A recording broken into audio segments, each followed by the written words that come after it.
Hello everyone. हमारा question दिया हुआ है, translate the following statement into chemical equation and then balance the equation. Hydrogen gas combines with nitrogen to form ammonia. Okay, हम लोग को ये ट्रांसलेट करना है, हाइड्रोजन कैसे कंबाइन करेगा नाइट्रोजन से और अमोनिया बनाएगा। ठीक है। केमिकल इक्वेशन क्या होता है? केमिकल इक्वेशन वो होता है जब किसी भी केमिकल रिएक्शन को अगर हम लोग फॉर्मूला और सिंबल के हेल्प से उसको लिखते हैं तो उसको केमिकल इक्वेशन बोलते हैं। तो अगर बात करें हाइड्रोजन की, तो हाइड्रोजन का सिंबल होता है H, लेकिन इसको H2 के फॉर्म में लिखते हैं क्योंकि ये डाई एटॉमिक है।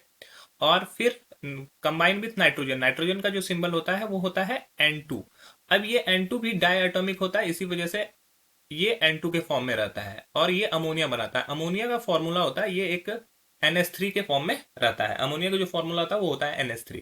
अब ये बैलेंस नहीं है ये पूरी तरीका से, तो इसको हम लोग बैलेंस करेंगे। तो बैलेंस करने के लिए सबसे पहले हम लोग क्या करते हैं, नाइट्रोजन को बैलेंस करते हैं। नाइट्रोजन इस तरफ में 2 है जबकि इस तरफ में 1 है। तो नाइट्रोजन को बैलेंस करने के लिए अगर हम लोग इस तरफ में 2 ऐड करते हैं तो नाइट्रोजन तो बैलेंस हो जाता है, लेकिन हाइड्रोजन यहाँ पे देखो, हाइड्रोजन यहाँ पे हो जाएगा 6, जबकि हाइड्रोजन इस तरफ में सिर्फ 2 है। तो हाइड्रोजन को बैलेंस करने के लिए हम लोग इस तरह से 3 यहाँ पर ऐड कर देते हैं। ठीक है।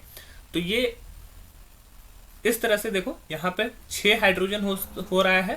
6 हाइड्रोजन इस तरफ में भी है, 2 नाइट्रोजन यहाँ है, 2 नाइट्रोजन यहाँ भी है। तो ये एक तरह का बैलेंस केमिकल इक्वेशन हो गया। आई होप ये क्वेश्चन आपको समझ में आया होगा। That's all, thank you.